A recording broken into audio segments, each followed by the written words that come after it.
kami sampaikan sekali lagi kepada seluruh peserta untuk bisa mengaktifkan videonya dan mematikan mic-nya karena kegiatan kita pada hari ini akan segera kita mulai.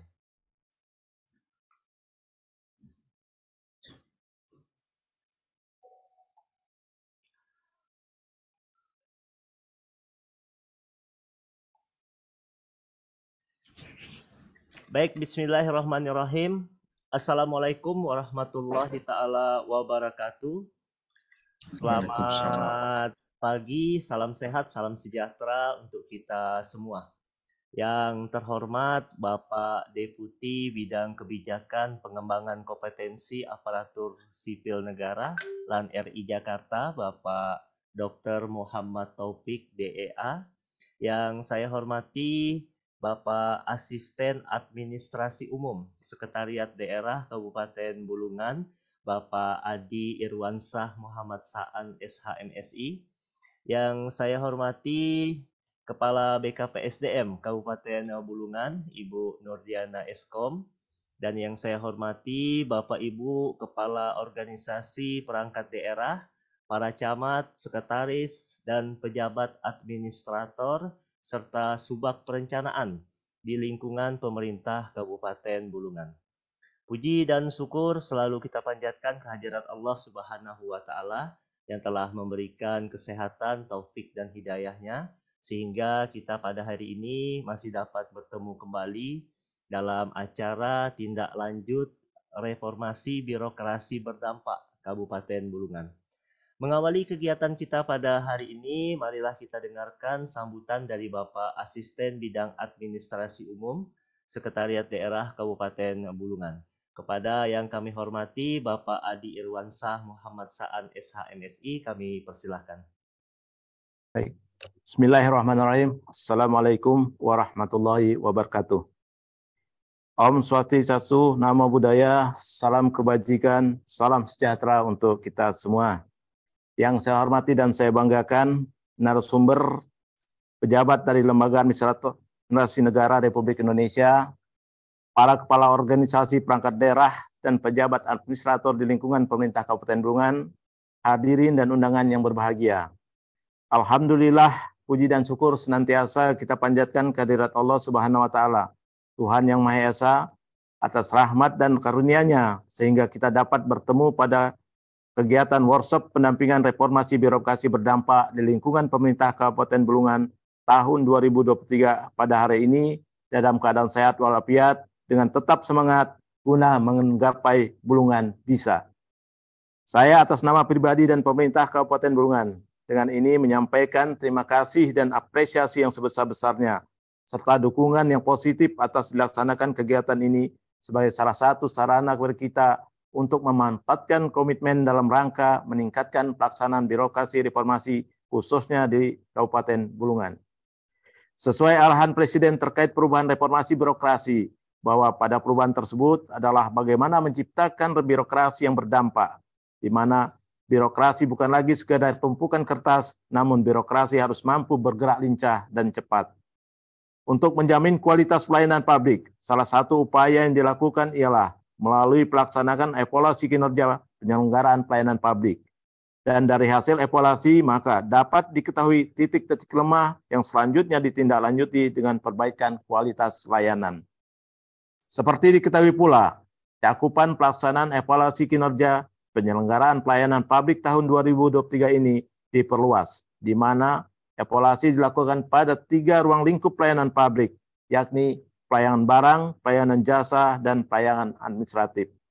Percepatan pelayanan publik juga dapat dilakukan dengan inovasi untuk menjawab tantangan ini dan melakukan terobosan di bidang pelayanan publik. Untuk itu, saya berpesan pada segenap kepala organisasi perangkat daerah selaku pelaksana penyelenggara pelayanan publik agar mengikuti kegiatan workshop ini dengan serius dan dapat dengan sungguh-sungguh, dan untuk dapat selanjutnya mengembangkan praktik terbaik dalam melayani masyarakat. Saya berharap melalui evaluasi pelayanan publik ini juga dapat mendorong untuk memberikan pelayanan yang sebaik-baiknya, sehingga pelayanan dirasakan dekat dan berdampak pada masyarakat, serta juga dapat meningkatkan investasi dan pertumbuhan ekonomi di Kabupaten Bulungan. Hadirin yang saya hormati, Demikian kiranya beberapa hal yang penting yang dapat saya sampaikan dalam kesempatan yang baik ini. Sekali lagi saya ucapkan terima kasih dan apresiasi sebesar-besarnya serta dukungan positif atas dilaksanakan kegiatan ini. Dan semoga Allah Subhanahu wa taala, Tuhan Yang Maha Esa, dapat senantiasa memberikan petunjuk dan perlindungannya kepada kita semua dalam upaya kita mewujudkan masyarakat dan daerah kita Incita ini untuk semakin maju ke depan. Demikian saya akhiri, billahi taufiq wal hidayah. Wassalamualaikum warahmatullahi wabarakatuh. Waalaikumsalam warahmatullahi wabarakatuh. Terima kasih kami sampaikan kepada Bapak Asisten Bidang Administrasi Umum Sekretariat Daerah Kabupaten Bulungan yang telah menyampaikan sambutan pada kegiatan kita pada hari ini. Baik Bapak Ibu, sebelum kita melangkah ke acara penyampaian materi, perlu kami laporkan kepada Bapak Deputi bahwa peserta yang mengikuti kegiatan pada hari ini Pak telah dibagi menjadi beberapa kelompok sesuai dengan kesepakatan pertemuan sebelumnya, yaitu kelompok digitalisasi administrasi pemerintahan, kelompok pengendalian angka kemiskinan, kelompok pengendalian stunting, dan kelompok peningkatan investasi. Mungkin demikian sementara pengantar dari saya. Selanjutnya waktu kami serahkan kepada Bapak Deputi Bidang Kebijakan Pengembangan Kompetensi Aparatur Sipil Negara LAN RI Jakarta untuk menyampaikan materi tindak lanjut reformasi birokrasi berdampak Kabupaten Bulungan kepada kita semua. Kepada yang terhormat Bapak Dr. Muhammad Taufik DEA, kami persilahkan. Baik, terima kasih, host. Bismillahirrahmanirrahim. Assalamualaikum warahmatullahi wabarakatuh. Selamat pagi, salam sejahtera bagi kita semuanya. Om Swastiastu, Namo Buddhaya, salam kebajikan. Yang saya hormati Bapak Asisten 3, Pak Adi Irwansyah. Yang saya hormati para pimpinan OPD yang hadir pada pagi hari ini. Dan yang saya hormati juga para anggota atau peserta RP tematik ya dari berbagai kelompok, dan di sini juga hadir kolega saya yang saya hormati Pak Triwidodo. Ya, ini layarnya kecil ini Pak Tri, jadi nggak kelihatan. Beserta kawan-kawan dari Lembaga Administrasi Negara di sini hadir ada Mbak Kiki. Nah, Mbak Kiki mana lambaikan tangannya? Jadi kelihatan. Ada Mas Budi, ya. Ada mana Mas Budi? Ada. Oke. Ada Mas Riko. Mana Mas Riko? Ya. Nah, dan kawan-kawan, ini tim pendamping nanti dari Lembaga Administrasi Negara. Dan terima kasih untuk Bapak Ibu semuanya yang sudah hadir, dan tak lupa kita sama-sama panjatkan puji syukur pada Allah Subhanahu wa taala, Tuhan Yang Maha Esa. Pagi hari ini kita bisa bersilaturahmi ya di hari Jumat yang penuh berkah ini. Ini sudah lama kita tidak kumpul ya, dan ini saya pikir hal yang mengembirakan kita bisa ketemu kembali untuk membahas apa yang sudah disusun oleh teman-teman di peserta kegiatan reformasi berdampak ini. Nah, Pak Adi, Bapak Ibu semuanya, ini saya pikir kita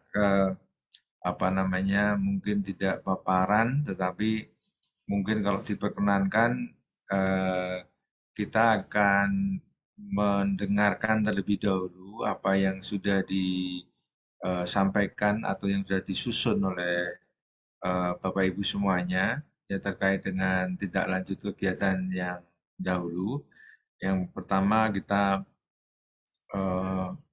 berikan pemetaan ya permasalahan secara umum ya, apa prinsip reformasi birokrasi berdampak ya, dan waktu terakhir kemarin Bapak Ibu setiap kelompok akan berusaha untuk berkonsultasi ya, untuk berkoordinasi dengan stakeholdernya masing-masing untuk mematangkan apa yang menjadi fokus pada RB berdampak.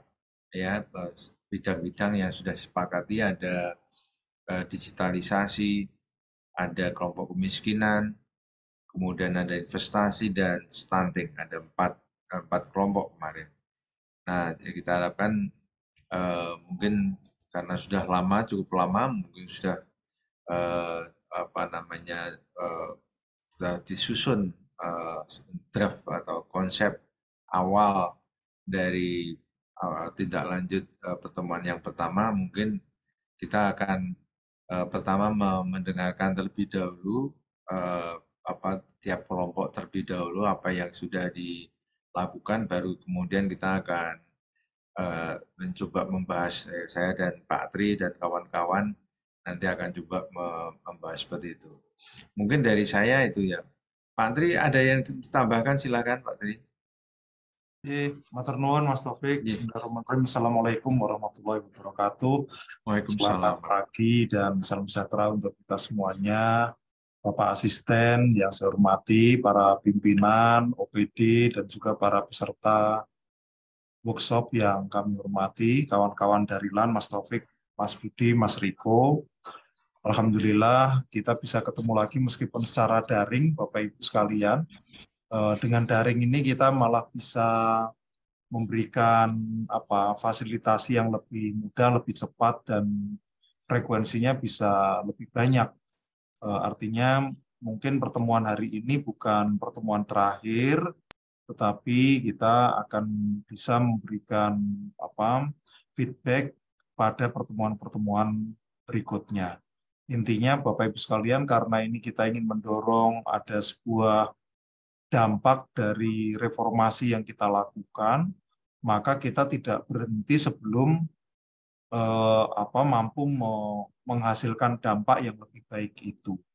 Ini hal pertama yang ingin saya sampaikan. Yang kedua, Bapak Ibu sekalian, karena kita ingin melakukan sebuah lompatan begitu, atau dampak yang lebih signifikan dibanding waktu-waktu sebelumnya, maka kita semua harus menyiapkan diri untuk berani melakukan perubahan.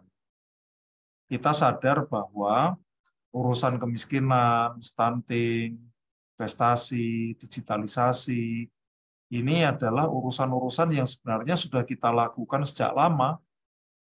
Anggarannya sudah ada, programnya ada, kelembagaannya juga ada, tetapi dalam konteks RB berdampak ini, kita ingin melakukan lompatan tadi. Sehingga dampak yang selama ini ada, kita anggap tidak cukup. Tetapi kita harus memastikan bahwa dampak dari anggaran yang kita miliki, dampak dari program yang kita lakukan, dan sebagainya, itu jauh lebih besar dibanding dampak-dampak sebelumnya. Nah, dalam konteks itu, maka sekali lagi, Bapak Ibu, kita harus berani melakukan perubahan. Perubahan terhadap apa? Ya, terutama tata kelola kita, bisnis proses kita.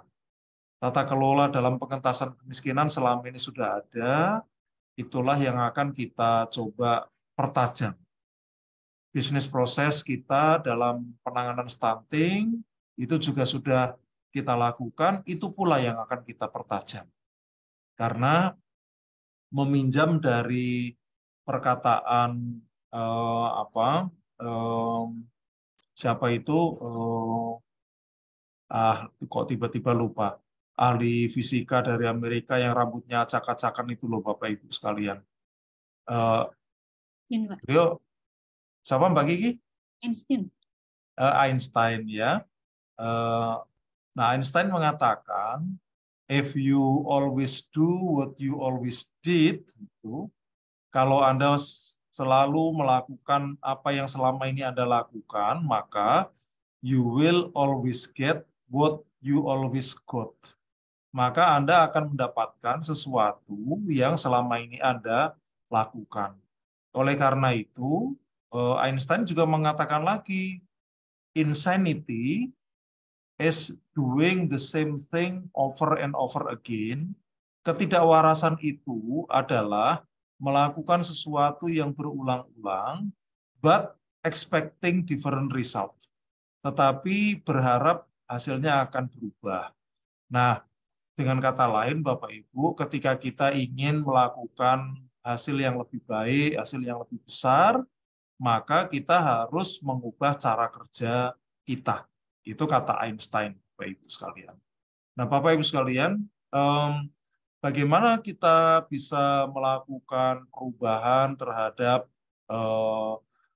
cara kerja kita itu? Ini tadi yang disampaikan oleh Mas Taufik, kita akan coba lihat dulu seperti apa rencana kerja Bapak Ibu sekalian. Rencana kerja ini isinya sebenarnya ada dua ya Bapak Ibu sekalian. Pertama adalah tentang apa yang akan dilakukan, dan yang kedua adalah siapa yang akan melakukan. Nah, apa yang dilakukan itu isinya antara lain adalah program atau kegiatannya apa, target yang ingin dicapai seperti apa, begitu. Baru kemudian kita melihat siapa yang melakukannya, OPD-OPD mana, atau unit-unit di luar OPD. Ketika kita berprinsip bahwa Kabupaten Bulungan itu harus dikelola secara kolaboratif, maka semua pihak yang terlibat harus dilibatkan. Siapa saja yang bisa terlibat dalam pembangunan Bulungan itu, bukan hanya OPD-OPD saja sebenarnya Bapak Ibu sekalian, tetapi juga misalnya kementerian lembaga di tingkat pusat. Mereka juga punya resources yang mungkin bisa membantu penguatan program di Bulungan, maka kenapa tidak kementerian lembaga di pusat itu juga harus dimasukkan di dalam skenario untuk mencapai target-target yang diinginkan. Misalnya penurunan kemiskinan, kalau selama ini turunnya tidak terlalu signifikan, 0, sekian persen atau mungkin 1%, dan kita ingin melakukan lompatan, turunnya kalau bisa itu 2%, 3%, maka siapa yang bisa mendorong itu? Apakah cukup hanya oleh para pimpinan OPD saja? Kalau tidak, maka Bapak Ibu pastikan semua aktor bisa kita libatkan di dalam mendorong, memperkuat akselerasi pembangunan di Kabupaten Bulungan. Jadi dua hal itu esensi dari rencana kerja kita. Setelah nanti kita dengarkan rencana kerja itu, maka baru kami mungkin bisa memberikan feedback, memberikan masukan untuk penajaman-penajaman ke depan akan seperti apa. Jadi pertemuan kita ini menurut saya Bapak Ibu sekalian lebih tepat diposisikan sebagai semacam coaching klinik gitu ya. Coaching klinik dalam pengertian ya kita kami di LAN ini lebih bertindak sebagai coach begitu Bapak Ibu sekalian, bukan lagi memberikan materi-materi, teori-teori, kebijakan-kebijakan dan seterusnya. Menurut saya pribadi Bapak Ibu sekalian, pemberian materi itu sudah relatif lengkap pada saat kita bertemu secara klasikal di Bulungan beberapa waktu yang lalu. Nah, di sana semua bahan, kebijakan, ya, teori-teori tentang RB dan sebagainya. Bahkan Mas Taufik juga banyak menyampaikan tentang teori pengembangan SDM, aparatur, sudah disampaikan, dan nampaknya itu sudah relatif cukup. Sehingga kita lebih dituntut untuk bisa fokus pada implementasi rencana aksi untuk percepatan RB berdampak itu. Saya kira demikian Mas Taufik dari saya sebagai pengantar. Selanjutnya saya siap untuk menyimak, mendengarkan progres yang ada di Kabupaten Bulungan ini. Terima kasih, saya akhiri. Assalamualaikum warahmatullahi wabarakatuh. Waalaikumsalam warahmatullahi wabarakatuh. Ya, makasih Pak Tri. Jadi kita Pak Adi ini begitu ya, mungkin kita akan melihat apa yang sudah Ya, Pak. disusun, baru kemudian ini kita akan berikan feedback gitu ya. Ya, Tapi benar Pak. silakan juga mungkin dari Pak Adi ada skenario yang lain gitu kan? Apakah masih Eh, ingin mendengarkan konsep dari kami atau seperti apa nih? Saya lihat di chat ini ada yang menanya gitu tadi ada iya, apa mungkin paparan terkait konsep atau apa tadi kan di ini. iya. Ya silakan mungkin kita Baik sepakati Pak. aja seperti apa skenario pagi ini. Baik Pak, saya sepakat dengan apa yang dikatakan Pak Ri tadi bahwa pada dasarnya pertemuan ke awal kemarin kan sudah begitu komplit Pak ya. Bagaimana berkaitan regulasinya, tataran apa sebagainya. Ya mungkin pada hari ini kita ingin mendengarkan bagaimana tugas pembagian kelompok itu sudah sejauh mana pencapaian daripada yang sudah diarahkan pada saat pertemuan awal. Sehingga kekurangan-kekurangan itulah yang nantinya akan kita coba kita lengkapi bersama Pak. Dibantu oleh dari bapak-bapak dari LAN, apakah ini sudah sesuai apa yang disusun ini atau perlu penambahan lagi Pak seperti itu. Saya sepakat Pak apa yang disampaikan oleh Pak Ari. Mungkin itu lebih efektif Pak, sehingga pendampingan seperti ini tentunya akan membawa dampak yang luar biasa lah pada kami di Kabupaten Bulungan ini. Mungkin demikian Pak. Iya, oke. Baik, kita kalau gitu sekarang akan coba mendengarkan mungkin dari masing-masing kelompok ini saya apa dapat informasi mungkin dari kemiskinan ya, kelompok kemiskinan sudah nyusun rencananya, baru nanti setelah itu kelompok-kelompok yang lain akan memaparkan ya hasilnya. Silakan mungkin dari tim eh, kemiskinan.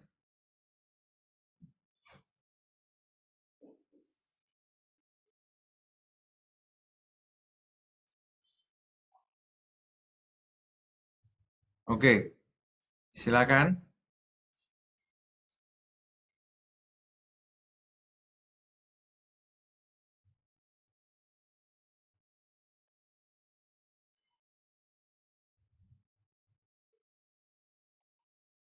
Ini akan disampaikan oleh siapa? Pak Iwan. Yeah, saya Pak Iwan Sugianta dari Bapeda Kabupaten Bulungan. Ya Pak, ya. Ya, Oh, terima ini kasih. di apa kumpul di ruangan ya? Iya Pak, kami di ruangan BPSDM di Serbaguna yang di atas. Ya, lantai Oke, atas. oke, oke, ya, ya. Baik, suaranya jelas tapi Bapak nggak kelihatan ini. Ya Pak. Oke, Yeah. monggo Pak, silakan. Ya, terima kasih Pak. Menindaklanjuti hasil kemarin beberapa waktu yang lalu pada saat melakukan pertemuan untuk peningkatan reformasi birokrasi, kami dari tim pengendalian kemiskinan khususnya kemiskinan ekstrim kami sudah melakukan beberapa tahapan. Walaupun belum bertemu secara tatap muka dengan teman-teman tim, tetapi kami memanfaatkan teknologi menggunakan grup. Kami sudah menyusun beberapa aksi yang ini akan dilakukan oleh teman-teman di perangkat daerah.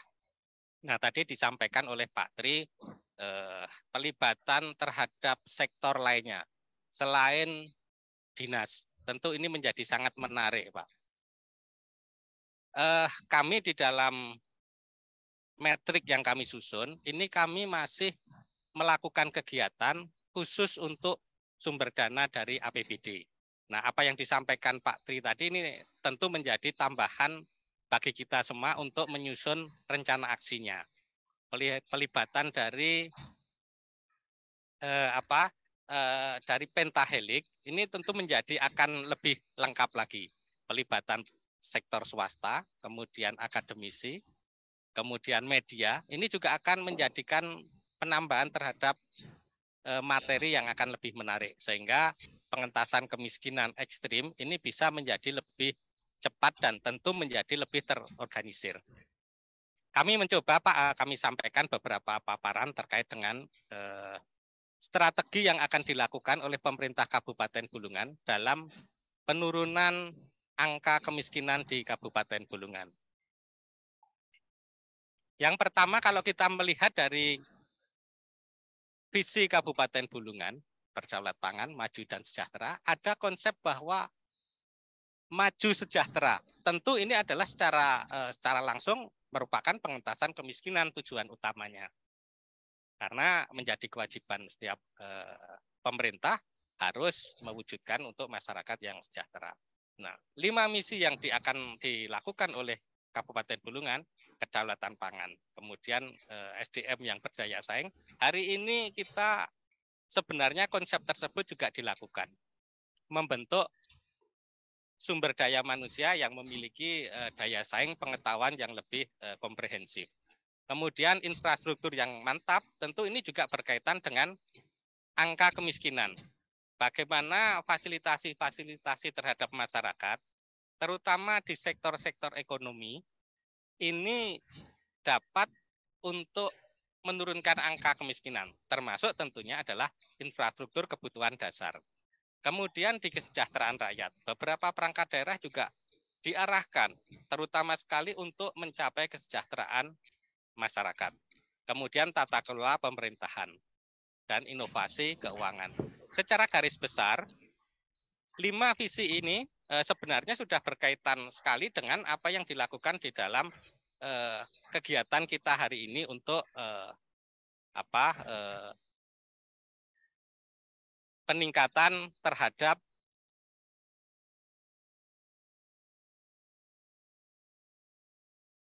terhadap reformasi birokrasi.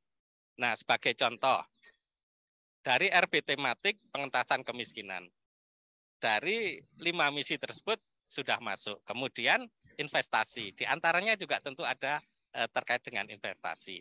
Tidak menutup kemungkinan juga yang lainnya, termasuk diantaranya digitalisasi, administrasi pemerintahan, dan yang menjadi isu daerah adalah stunting. Ini sebenarnya sudah sesuai dengan amanat dari Presiden Republik Indonesia yang disampaikan di dalam beberapa kali pertemuan. Kalau kita melihat dari angka kemiskinan yang ada di Kabupaten Bulungan, kita sudah mampu menurunkan angka kemiskinan, tadi disampaikan, sebesar 1%. Tahun 2021 10,32, 2022 menjadi 9,32. Ini sudah turun 1% dari total penduduk sebesar 25.642, penduduk miskin. Kemudian yang ekstrim adalah 8.717. Ada sesuatu yang menarik kalau kita lihat olah data yang kita lakukan. Yang pertama, kalau kita melihat dari angka kemiskinan, kita sudah mampu menurunkan angka kemiskinan. Tetapi kalau kita berpacu kepada kemiskinan ekstrim, ternyata kita belum mampu menurunkan kemiskinan ekstrim. Nah, ini tentu ada kiat-kiat ataupun strategi yang harus kita lakukan ke depan. Sehingga baik kemiskinan ekstrim maupun kemiskinan ini bisa sejalan turunnya secara bersama-sama. Kalau kita lihat datanya, tadi saya sampaikan bahwa kita sudah bisa menurunkan kemiskinan, tetapi justru di kemiskinan ekstrimnya naik. Dari 1,25% tahun 2021, tahun 2022 menjadi 1,59%. Nah, ini yang tentunya perlu perhatian khusus dari kita semua, sehingga harapannya bahwa kemiskinan ekstrim di tahun 2024 bisa 0%, sebagaimana yang diarahkan oleh Bapak Presiden. Kemudian kebijakan penanggulangan kemiskinan yang saat ini sudah dilakukan oleh pemerintah kabupaten, kami mengambil sedikit dari banyak kegiatan yang sudah dilakukan. Di antaranya pengurangan beban pengeluaran masyarakat melalui BLT, kemudian bantuan sembako, bantuan lansia dan disabilitas, kemudian penyediaan jaminan kesehatan dan ketenagakerjaan. Kegiatan-kegiatan ini sebenarnya merupakan langkah-langkah sosial, terutama sekali kepada masyarakat penduduk miskin, sehingga beban terhadap hidup masyarakat secara keseluruhan di Kabupaten Bulungan paling tidak bisa terkurangi. Kemudian di sisi pendapatan, secara tidak langsung beberapa kegiatan, bantuan alat pengolahan dan pemasaran hasil perikanan, bantuan sarana prasarana perikanan tangkap, pelatihan keterampilan berbasis kompetensi, pelatihan UMKM, kemudian demplot, termasuk diantaranya lah beberapa tanaman yang menjadi pengungkit terhadap baik itu penurun daya inflasi. Ini semuanya dilakukan oleh pemerintah Kabupaten Bulungan. Harapannya tentu kegiatan-kegiatan yang dilakukan ini bisa menumbuhkan, menambah ekonomi masyarakat yang naik ke atas, sehingga secara kemampuan ekonomi semuanya akan menjadi meningkat. Kemudian terhadap kantong-kantong kemiskinan yang sudah kita lakukan beberapa lokasi yang berpotensi terhadap menjadi kantong kemiskinan, kita melakukan intervensi, diantaranya adalah peningkatan akses layanan pendidikan melalui BOSDA, peningkatan sanitasi, air bersih dan persampahan, bantuan stimulan perumahan, baik itu swadaya, kemudian penyediaan listrik bagi masyarakat tidak mampu. Ini sebenarnya sangat berkaitan erat dengan adanya program terhadap penurunan angka stunting. Karena secara tidak langsung antara kemiskinan dan stunting ini sangat berkaitan erat. Layanan beberapa kebutuhan yang mendasar bagi masyarakat ini betul-betul kita perhatikan. Kemudian kami di dalam upaya untuk memberikan kendali ataupun memberikan program ini agar bisa betul-betul tepat sasaran, kami juga membuat program. Ada program yang sudah kita buat, yaitu program Simister. Ini merupakan suatu sistem informasi tentang kemiskinan terpadu. Ini kami sampaikan kepada seluruh pelaku stakeholder yang dapat menurunkan angka kemiskinan. Seperti tadi saya sampaikan, ada unsur pentahelik. Jadi baik perusahaan, kemudian OPD, kemudian pelaku usaha, ini semuanya bisa melakukan laporan-laporan terhadap pelaksanaan sekaligus program yang nanti ini akan dilakukan di dalam pengentasan kemiskinan. Nah, upaya yang kita lakukan adalah melakukan validasi dan verifikasi kepada seluruh desa maupun kelurahan se-Kabupaten Bulungan sebagai tindak lanjut dari data P3KE dari Kemenko PMK. Bapak dan Ibu yang saya hormati, tentu validasi ini menjadi penting, validasi dan verifikasi. Kami meyakini bahwa tidak seluruh data yang disampaikan dari P3KE ini adalah akurat. Kami sudah mencoba melakukan cross-check ke lapangan. Ternyata data yang disampaikan perlu untuk dilakukan penyesuaian terhadap kondisi yang saat ini sudah terjadi. Kami sampaikan bahwa di dalam data P3KE ini masih terdapat beberapa anggota PNS maupun ABRI yang masuk ke dalam data ini. Dan ini secara teknis tentu sudah tidak dibenarkan. Oleh sebab itu, maka validasi ini tetap kami anggap penting dan harus dilakukan secara bersama-sama, baik oleh di tingkat desa, kecamatan, maupun kabupaten. Kemudian yang berikutnya adalah pelayanan terkait data kemiskinan ekstrim sesuai kriteria yang dibutuhkan. Nah, sehingga data kemiskinan ekstrim tadi yang kami sajikan, ini betul-betul akurat. Tidak lagi orang yang sudah tidak masuk ke dalam kemiskinan ekstrim masih dimasukkan dalam data kemiskinan ekstrim. Ini merupakan hal-hal yang mungkin bisa terjadi, sehingga angka yang kami sampaikan dimungkinkan adalah termasuk diantaranya adalah data ini. Karena secara umum kemiskinan kita bisa turun, tetapi kenapa di ekstrim justru meningkat. Nah, ini yang tentu perlu kita lakukan validasi dan verifikasi data. Yang selanjutnya adalah keterlibatan pentahelik. Bagaimana peran dari perusahaan terhadap masyarakat di sekitarnya, baik melalui CSR-nya ataupun melalui kewajiban-kewajiban. Sebagai contoh, perusahaan wajib untuk menganggarkan terhadap BPJS Ketenagakerjaan yang sifatnya adalah tenaga kerja rentan. Ini akan ditanggung oleh beberapa perusahaan. Kemudian terkait dengan akademisi, strategi yang akan dilakukan tentu ini juga sangat berpengaruh karena setiap daerah, setiap wilayah memiliki penanganan yang harus berbeda. Kemudian pemerintah desa juga keterlibatannya juga menjadi tanggung jawab untuk pengentasan masyarakat desanya melalui beberapa kegiatan yang dilakukan oleh desa. Contohnya melalui sektor padat karya. Kegiatan-kegiatan yang dilakukan secara bersama-sama oleh masyarakat sehingga masyarakat memiliki pekerjaan. Bapak dan Ibu yang saya hormati, ini kami sajikan metrik yang akan kita lakukan di dalam penanganan penanggulangan kemiskinan berdasar masukan dari beberapa perangkat daerah yang tergabung di dalam kelompok kemiskinan. Ada beberapa OPD yang bergabung bersama kami. Kemudian tujuannya, dari tujuan yang akan dilakukan di dalam kegiatan sudah kami lakukan pemilahan-pemilahan, termasuk diantaranya adalah sasaran yang akan dilakukan.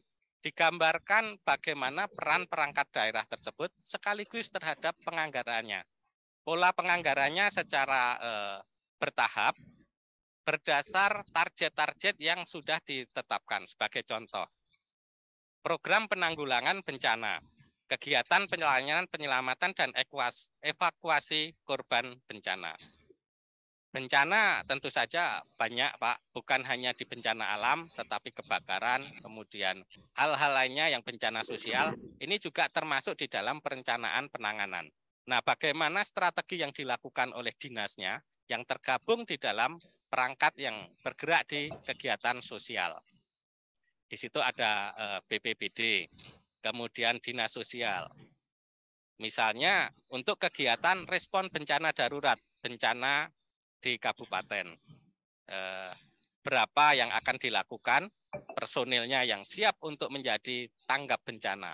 Itu semuanya sudah kita programkan dan siap bergerak kapanpun dan dimanapun di wilayah Kabupaten Bulungan untuk bergerak. Ini tergabung di dalam URC, Unit Reaksi Cepat. Kemudian untuk kegiatan pengelolaan pendidikan menengah pertama, karena kabupaten kewenangannya berada di SD dan SMP, maka untuk SMP kita ya naik. Metriknya naik. Enggak bisa. Oh ya, itu beberapa contoh, Pak. Untuk dinas pendidikan, misalnya yang akan dilakukan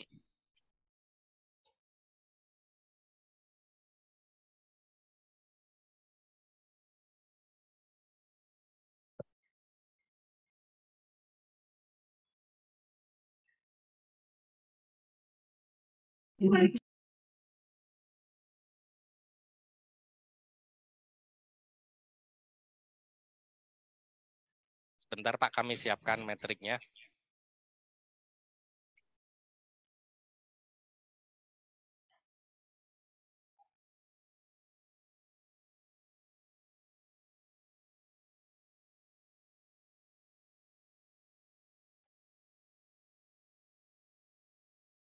Ya.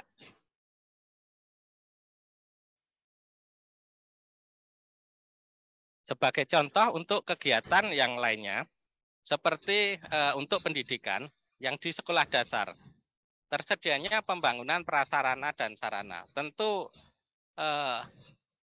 sarana pendidikan ini juga menjadi kebutuhan dasar yang harus dipenuhi oleh pemerintah. Penanggung jawabnya tentu berada di Dinas Pendidikan dan Kebudayaan.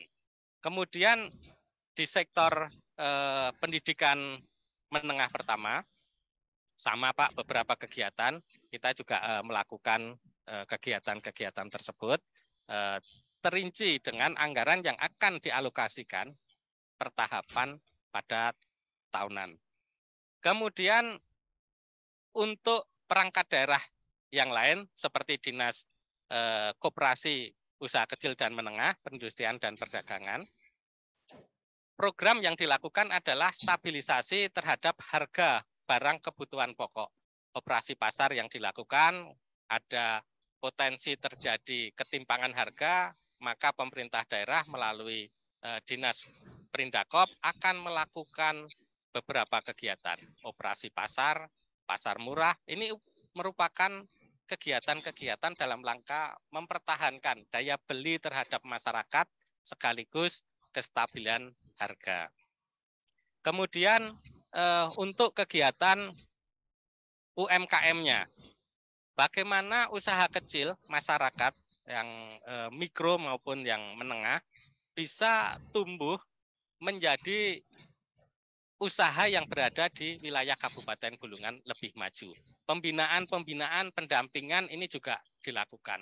Pembinaan yang dilakukan sebagai contoh karena untuk peningkatan terhadap kualitas tentu tidak lepas dari kemasan, kemudian mutu dari hasil olahan, sekaligus tentu memanfaatkan terhadap produk-produk lokal yang ada di Kabupaten Bulungan. Sehingga nilai jual dari bahan dasar ini juga akan menjadi meningkat. Dan tentu ini di efek akhirnya adalah nilai jual petani juga akan menjadi semakin meningkat. Kemudian kegiatan untuk penyelenggaraan perumahan, penyediaan sarana dan prasarana utilitas turunan untuk mendukung fungsi terhadap kawasan ataupun hunian. Banyak perkembangan kota apabila tidak direncanakan dengan baik tentu akan menimbulkan kantong-kantong kemiskinan yang akhirnya menjadi slum area atau kawasan kumuh. Nah, ini perlu strategi yang harus dilakukan secara terintegrasi, baik itu oleh Dinas Perumahan, Dinas Pekerjaan Umum, maupun hal-hal lainnya, termasuk diantaranya adalah sanitasi, ini juga menjadi suatu penanganan yang harus dilakukan. Sehingga arah dari pembangunan bisa menjadi semakin terpadu dan daerah-daerah kumuh ataupun slum area ini tidak terbentuk. Kemudian yang berikutnya sebagai contoh lagi di program pemberdayaan sosial, rehabilitasi sosial dasar, penyandang disabilitas, maupun anak telantar dan lanjut usia. Tadi kami sempat berdiskusi juga dengan Kadis Sosial beberapa kegiatan yang harus kita lakukan ke depan. Beberapa waktu yang lalu dari Komnas Disabilitas berkunjung ke Kabupaten Bulungan. Nah, tentu ini menjadi suatu hal menarik. Secara penanganan di Kabupaten Bulungan tentu sudah dilakukan. Beberapa fasilitas untuk mendukung pelayanan terhadap disabilitas ini juga sudah dilakukan. Sebagai contoh di PTSP itu sudah dibentuk layanan-layanan untuk penyandang disabilitas. Di rumah sakit sudah dilakukan bagaimana pelayanan terhadap kursi roda yang disiapkan. Kemudian di taman seperti ruang terbuka hijau, ada jalur khusus untuk para penyandang cacat. Ini sudah dilakukan oleh Kabupaten Bulungan, tetapi ke depan ini tetap harus menjadi prioritas yang dilakukan oleh pemerintah maupun OPD-OPD terkait. Kemudian untuk fasilitas terhadap sanitasi maupun air bersih, program pemerintah dukungan dari PDAM maupun Dinas Pekerjaan Umum bagi masyarakat berpenghasilan rendah, masyarakat MBR. Ini juga memberikan layanan gratis pemasangan jaringan-jaringan air bersih. Harapannya tentu ini sebagai konsekuensi pemerintah wajib untuk melayani kepada masyarakat yang berpenghasilan rendah. Termasuk diantaranya adalah pengentasan terhadap pencegahan stunting. Kemudian tujuan berikutnya tentu adalah penghapusan terhadap jamban yang belum berfungsi dengan baik. Ini juga menjadi prioritas penanganan. Sebagai contoh, di Kabupaten Bulungan masih ada beberapa desa yang belum ODF. Nah, ini bagaimana nanti peran dari perusahaan?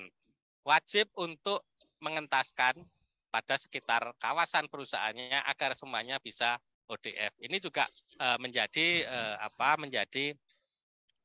bagian dari rencana yang akan dilakukan oleh pemerintah Kabupaten Bulungan. Mungkin itu Pak beberapa contoh-contoh yang perlu kami sajikan, tetapi secara garis besar, secara metrik, peran dari masing-masing OPD yang tergabung di dalam kemiskinan ini sudah kami tuangkan di dalam metrik, tetapi tentu nanti secara berkelanjutan tentu ini juga akan menjadi bahan diskusi yang menarik bagi kita semua, sehingga peran dari masing-masing OPD maupun pentahelik ini bisa tergambar dengan baik, sehingga roadmap penanganan dari kemiskinan ini betul-betul bisa tertangani sampai ke dasar. Sehingga harapan dari pemerintah di tahun 2024 kemiskinan ekstrim ini betul-betul bisa tercapai di 0%. Saya kira demikian Pak beberapa yang dapat kami sampaikan terkait dengan rencana strategi yang akan dilakukan oleh tim penanggulangan kemiskinan. Terima kasih. Wassalamualaikum warahmatullahi wabarakatuh. Waalaikumsalam warahmatullahi. Terima kasih banyak Pak Iwan. Tadi paparannya sangat komplit semuanya. Nah, mungkin Pak Tri, silakan.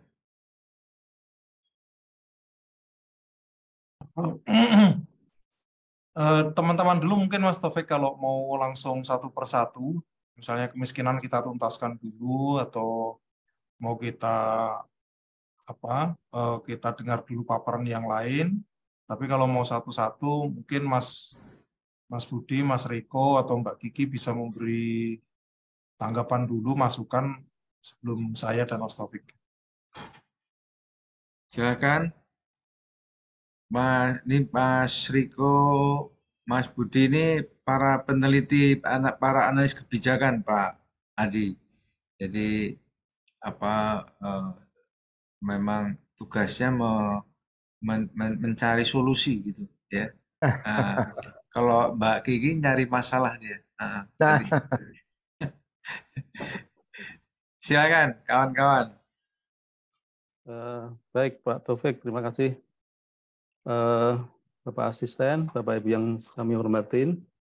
Assalamualaikum warahmatullahi wabarakatuh. Waalaikumsalam. Dari yang tadi sudah dipaparkan,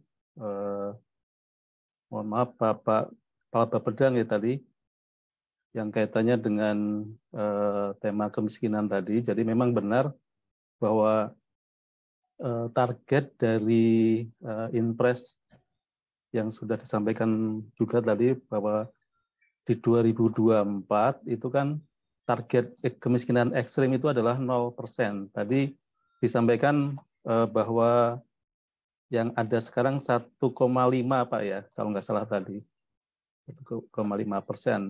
Bahkan naik dari tahun sebelumnya. Nah, jadi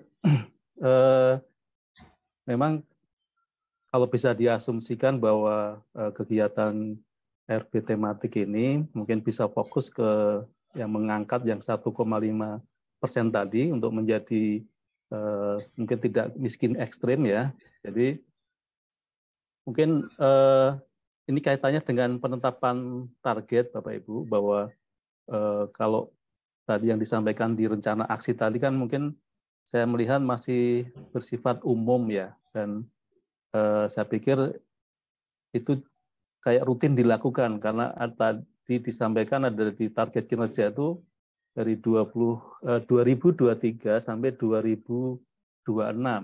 Padahal kalau mau fokus tadi yang disampaikan Pak Tri tadi juga bahwa kita mungkin butuh lompatan Bapak Ibu, bahwa menurut saya bisa saja kita fokus bahwa sampai di 2024 kita menyelesaikan yang 1,5 tadi, sehingga sesuai target dari Pak Jokowi bahwa di 2024 angka kemiskinan ekstrem tadi sudah 0%.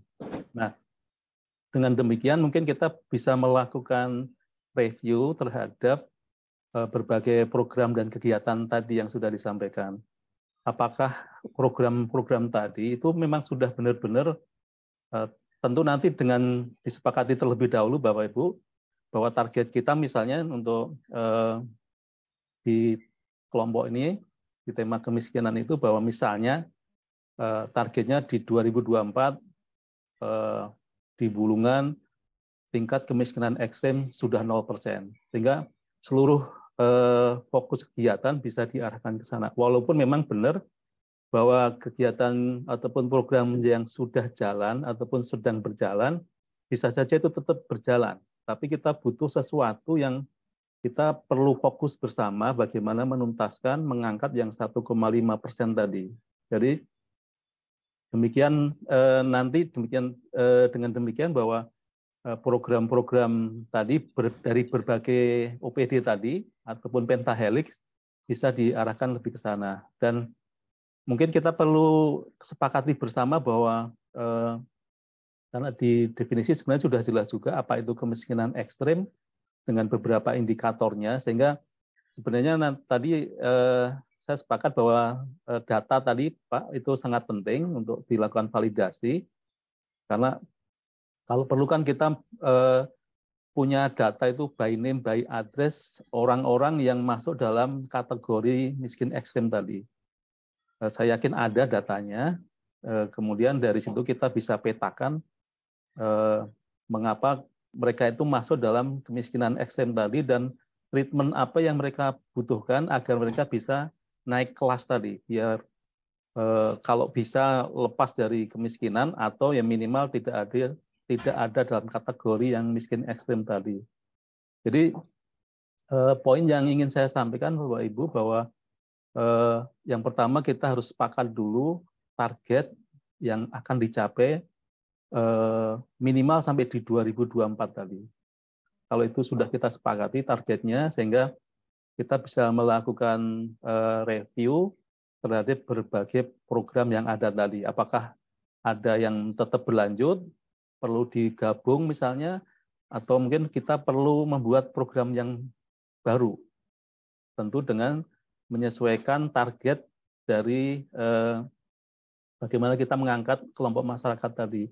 Misalnya salah satu indikator kemiskinan kalau yang kami lihat di BPS itu kan kepala keluarga itu adalah pendidikannya minimal SD atau SD atau tidak sekolah. Nah, dari program yang ada kemudian kita bisa lihat apakah, karena yang saya lihat tadi fokus pada anak-anak sekolahnya, tetapi mungkin nggak fokus pada kepala keluarga misalnya. Karena salah satu definisi miskin, kalau kita lihat di BPS, salah satunya itu bahwa kepala keluarganya adalah berpendidikan SD atau tidak sekolah. Sehingga kalau itu kita bisa selesaikan, misalnya dengan demikian salah satu indikator kemiskinan itu kita bisa atasi. Nah, dengan menentukan target, kemudian melakukan review tadi, sehingga nanti kita bisa melakukan restrukturasi program, sehingga apa yang kita lakukan lebih fokus, bisa menyelesaikan masalah, memberikan dampak terhadap penanggulangan kemiskinan ekstrem tadi. Itu yang mungkin sifatnya masih awal yang bisa kami sampaikan, Pak Tri, Pak Taufik, kami kembalikan. Terima kasih Mas Budi. Mas Riko, Mbak Kiki, ada? Iya, Pak. Ya, silakan Mas Riko. Iya, Pak. Baik. Assalamualaikum warahmatullahi wabarakatuh. Waalaikumsalam warahmatullahi wabarakatuh. Oke. Selamat pagi, Bapak Ibu semuanya. Saya mau sedikit Bapak Ibu. Tadi kalau kita lihat dari paparan kelompok kemiskinan itu kan kalau kita lihat kan itu kan rencana aksi yang kesannya adalah rencana aksi dari program pembangunan yang sesuai dengan DIPA dari masing-masing dinas ya Bapak Ibu. Jadi memang akhirnya kita sulit membedakan apa sih program pembangunan, apa itu program RB gitu. Jadi mungkin yang di sini perlu saya garis bawahi adalah yang kita perlu identifikasi dalam konteks rencana aksi RB-nya itu adalah ketika kita melihat bahwa dalam implementasi dari program RB, dari program pembangunan tadi itu kita menemukan masalah. Nah, itu yang kita akan selesaikan di program RB-nya seperti itu. Kita buat rencana aksi RB-nya. Nah, tadi misalnya kalau kita berbicara soal konteks kemiskinan, terutama di data kemiskinan atau DTKS yang mungkin selama ini masih belum fix ya Bapak Ibu. Masih banyak data yang tidak sesuai dengan apa yang terjadi di lapangan. Tadi juga Pak Kepala Bapeda juga mengatakan bahwa banyak sekali orang-orang yang masuk golongan kelas menengah justru malah mendapatkan bantuan. Artinya kalau tadi saya lihat di rencana aksi yang disampaikan, misalnya di bagian pengelolaan fakir miskin, itu kan kalau kita lihat tadi kan izin Bapak Ibu, kalau kita lihat tadi kan di sini kan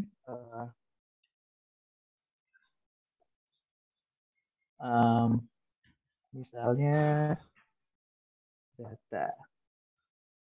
Nah, ya ini kan kalau kita lihat kan pengelolaan data fakir miskin, tapi indikatornya itu adalah jumlah fakir miskin yang mendapatkan bantuan pangan non tunai, kemudian jumlah KPM PKH yang mendapatkan bantuan program miskin. Nah, artinya nanti ketika kita menyusun rencana aksinya, saya masih menggambarkan bahwa ini rencana aksi pembangunannya Pak ya. Nah, tapi nanti mungkin supaya kita tidak terlalu banyak program RB gitu ya. Selama ini kan kita banyak program RB tapi nggak ada perubahannya ibaratnya seperti itu. Nah, ketika kita menyusun program rencana aksi RB-nya ini, nanti mungkin Bapak Ibu semuanya lebih bisa memfokuskan, tadi pertama dikatakan oleh Pak Budi, kita bisa fokus pilih salah satu atau pilih beberapa yang memang menjadi fokus dari bupati gitu ya. Nah, kita misal di sini ketika kita menyusun rencana aksinya di program terkait dengan pengelolaan data, ya nanti kita bisa menyusun aksinya terkait dengan bagaimana kita berusaha untuk memperbaiki data DTKS misalnya, bagaimana proses verifikasi dan validasi data itu bisa dilakukan dengan baik. Karena kan kalau kemarin beberapa pengalaman teman-teman mendampingi seperti di Bengkulu, di Jawa lalu seperti itu, sebenarnya kan tidak program masalah DTKS ini kan tidak hanya masalah terkait dengan verifikasi dan validasinya yang tidak berjalan dengan baik di lapangan. Tapi kan juga ada masalah lainnya, yaitu pertama mungkin terkait koordinasi antara kabupaten dengan pihak pemerintah desa, ataupun permasalahan di tingkat desa itu yang cenderung bersifat politis, di mana pengumpulan DTKS itu banyak hal-hal yang bersifat politisnya. Banyak yang misalnya kepala desa yang menggunakan kewenangannya untuk mengidentifikasi siapa yang kelompok miskin, dia menggunakan kewenangan politiknya untuk memilih orang-orang tertentu, sehingga data yang terkumpul itu tidaklah data yang valid. Nah, oleh karena itu kan permasalahan ya Pak dalam kita mengumpulkan DTKS. Nah, permasalahan intervensi politik tadi itu kan kita selesaikan dengan RB-nya itu Pak. Bagaimana kabupaten kota menyusun suatu program RB untuk memperbaiki permasalahan tingkat PMDes dalam hal koordinasinya, kemudian intervensi politik dari pemerintah desa terhadap masyarakat miskinnya yang kemudian dalam hal pengumpulan datanya tidak menjadi tidak valid. Nah, itu yang kita selesaikan dengan RB. Jadi saran saya program rencana aksinya lebih fokus pada permasalahan-permasalahan yang terjadi dalam implementasi dari program pembangunannya Pak. Itu misalnya tadi kita ngomong hal di bidang pendidikan misalnya tadi. Kita mungkin bisa lihat datanya ke selama ini angka partisipasi sekolahnya gimana di Kabupaten Bulungan. Kalau saya lihat angka partisipasi sekolah itu paling tinggi itu sampai di tingkat SMP. Tapi ketika sampai ke tingkat SMA itu semakin berkurang angka partisipasi sekolahnya. Artinya banyak sekali penduduk atau usia sekolah di Kabupaten Bulungan itu yang tidak melanjutkan ke tingkat SMA. Meskipun kita tahu wewenang di tingkat pendidikan atas ini wewenang provinsi, tapi Kabupaten Bulungan pasti punya kewenangan juga, punya kepentingan juga untuk meningkatkan angka partisipasi sekolahnya untuk sampai SMA supaya generasi muda di Bulungan ini punya pendidikan yang tinggi sehingga bisa terserap di lapangan kerja juga seperti itu. Artinya Kabupaten Bulungan, Pemda Bulungan bisa mengintervensi permasalahan kenapa banyak anak yang hanya mentok di sekolah SMP tapi tidak mungkin SMA. Nah, itu bisa diintervensi dengan program-program RB gitu loh. Bagaimana meningkatkan angka partisipasi sekolah di Bulungan supaya naik sampai tingkat SMA. Artinya program-program RB-nya lebih baik saya pikir fokus ke apa sih yang selama ini menjadi permasalahan dari implementasi program-program pembangunan ini yang sesuai di IPA ini setiap tahunnya gitu. Karena kalau saya lihat kan sepertinya program pembangunan itu dari tiap tahun itu selalu sama ya Pak. Ya kan pendidikan ya bagi-bagi bos gitu ya dan lain sebagainya. Tapi kita tidak pernah selesaikan akar masalah utama itu apa. Nah, akar masalah utamanya yang kita selesaikan dengan program RB rencana aksi. Nah, tadi saya belum terlalu melihat gitu loh Pak. Apa sih sebenarnya yang ingin kita selesaikan dengan fokus kepada masalah pelaksanaannya selama ini. Mungkin itu Pak Taufik, terima kasih. Terima kasih Mas Riko. Mbak Gigi? Jadi Pak Taufik, baik Bapak Ibu, mohon izin untuk memberikan ini ya respon kaitannya dari Bapak Kepala Bapeda Litbang. Yang pertama mungkin ini sepakat dengan Pak Budi dan Mas Riko. Jadi harus mulai dari ini nih, dari problem dulu. Kalau kita melihat dari ini ya, angka kemiskinan, oke, dalam konteks ini ya, secara keseluruhan, Kabupaten Bulungan itu mengalami penurunan. Dari 10 ini ya, 10,03 di tahun 2021 menjadi 9,32. Tapi kita harus melihat juga positioning dari ini, Bulungan. Bulungan itu kalau kita melihat di regional, di ini ya, Provinsi Kalimantan Utara itu yang paling tinggi angka kemiskinan. Jadi paling tinggi bahkan ini ya rata-rata provinsi bahkan sangat jauh ketinggalan dibanding Kabupaten Tanah Tidung. Nah ini mungkin yang perlu ini ya awal itu harus diidentifikasi dulu kenapa bisa seperti itu sehingga tadi yang disampaikan oleh Mas Riko kita melihat penyebabnya kemudian kita identifikasi sampai akar penyebab masalahnya kemudian akan bisa kita intervensi dengan reformasi birokrasi. Kita bicara reformasi berarti kita bicara suatu perubahan dari sisi program. Tadi sepakat juga di saat kita bicara ini ya, program-program di awal tadi sudah disampaikan inovasi-inovasi ya yang dilakukan oleh Kabupaten Bulungan. Tapi kalau melihat lagi efektivitas atau optimalisasi dari inovasi itu ternyata kan tidak terlalu signifikan ya, bahkan untuk kemiskinan ekstrim itu malah meningkat gitu. Nah ini mungkin ini ya perlu lagi diidentifikasi lagi reformasi program kegiatan yang bisa berdampak signifikan untuk menurunkan angka kemiskinan. Tidak hanya ekstrim, tapi karena tadi secara keseluruhan angka kemiskinan di Bulungan itu jauh lebih tinggi dibanding rata-rata di Provinsi Kaltara. Nah tadi juga di ini ya disampaikan juga program-program yang ada di mungkin PJMD ya, itu juga tidak langsung terkait dengan bagaimana mereka berkontribusi langsung untuk menurunkan ininya ya indikator sama ininya target-targetnya itu tidak langsung mengena ke situ. Jadi secara umum itu mungkin Pak Taufik jadi memang harus ini ya harus identifikasi dari awal sehingga nanti akan ketemu program-program reformasi ya yang akan secara signifikan bahkan ini ya radikal bisa menurunkan angka kemiskinan di Kabupaten Bulungan. Mungkin itu Pak Taufik. Ya, baik. Terima kasih kepada kawan-kawan. Jadi sebelum ke Pak Tri nanti, dari apa yang tadi disampaikan mungkin begini. Yang pertama Pak Iwan, kita mau melihat ini kan sudah tersusun secara rapi gitu ya. Kegiatan-kegiatan ya yang berkaitan dengan upaya pengentasan kemiskinan ya.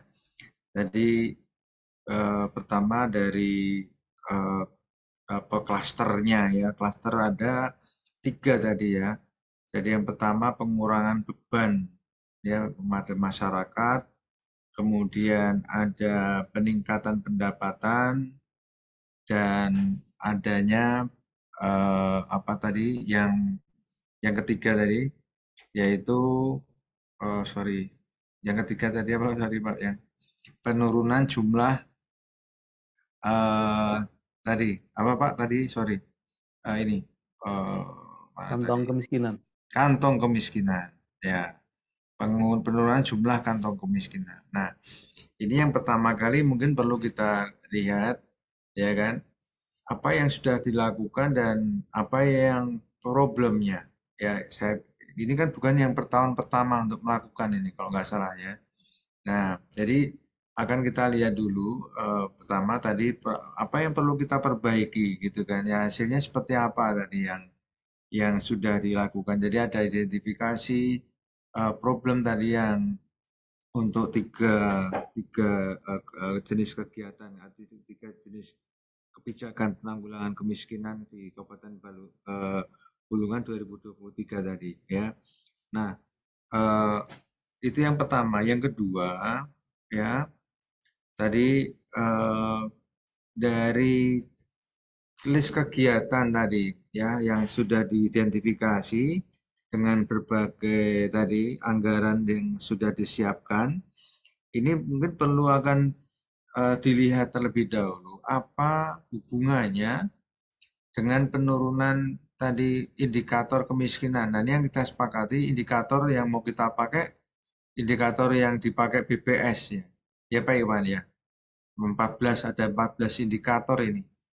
Ya, nah, untuk bisa mencapai langsung 14 indikator ini, penurunan di 14 indikator ini, kita perlu tadi tentunya data dari wilayah ya. Jadi keluarga yang prasejahtera tadi, yang keluarga yang apa namanya menjadi objek sasaran dari pemberantasan kemiskinan ekstrim tadi, keluarganya di mana, ada di wilayah mana, ini yang mungkin perlu untuk kita dapatkan identifikasinya tadi dengan tadi informasi terkait dengan 14 indikator tadi ya, dan sebaran wilayahnya ini nanti perlu untuk menjadi perhatian. Yang ketiga, saya pikir nanti dari kegiatan-kegiatan ini kita akan bisa lihat tadi ya, untuk pengklasteran di klaster misalnya begini. Untuk perbaikan indikator misalnya ada 14 indikator, misalnya luas lantai, jenis lantai, kemudian ada fasilitas buang air, dan seterusnya. Ini kan basisnya adalah tadi perbaikan rumah gitu kan ya, rumah dan sarana penunjangnya.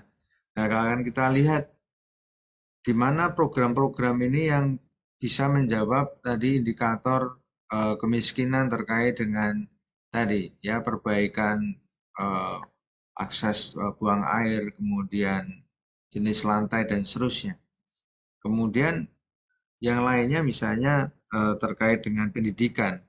Apakah pendidikan ini menyentuh pada indikator tadi penurunan di indikator BPS terkait dengan kepala keluarga ini ya, kalau dianggap miskin, dia tidak lulus SD atau lulus SD, berarti dia kita upayakan kemudian meningkat pendidikannya. Atau misalnya kemudian di program ini ada dicantumkan kegiatan UMKM dan BUMDes. Pertanyaannya, UMKM dan BUMDes yang seperti apa yang bisa menurunkan indikator, misalnya di sini di dalam indikatornya BPS adalah tadi meningkatkan penghasilan yang kalau dianggap miskin kan dia di bawah 600.000 per bulan tadi ya, siapa di wilayah apa gitu. Nah, jadi ini akan perlu kita lihat. Terus kemudian di sini kalau kita lihat ini Pak Iwan, indikatornya, indikator keberhasilannya di sini, indikator programnya, ini yang mungkin perlu juga kita sesuaikan dengan sasarannya tadi. Misalnya begini, ini kalau kita lihat adalah masih indikatornya indikator input gitu. Indikatornya indikator input. Misalnya gini, tersedianya personel yang aktif misalnya, tersedianya laporan gitu. Nah, ini yang mungkin perlu kita sesuaikan indikator program tadi agar bisa menyentuh pada indikator yang BPS punya, misalnya penurunan tadi peningkatan misalnya penghasilan, ya keluarga miskin misalnya. Nah, dan berapa orang dan sebagainya nih yang mungkin kita buat lebih spesifik gitu, lebih spesifik agar kemudian nanti hasil kegiatan 2023 ini secara signifikan mampu mendongkrak 14 indikator ini, ya kan? Nah, yang berikutnya yang kelima, Pak Iwan dan kawan-kawan, di ujung ini di matrik ini baru menyebutkan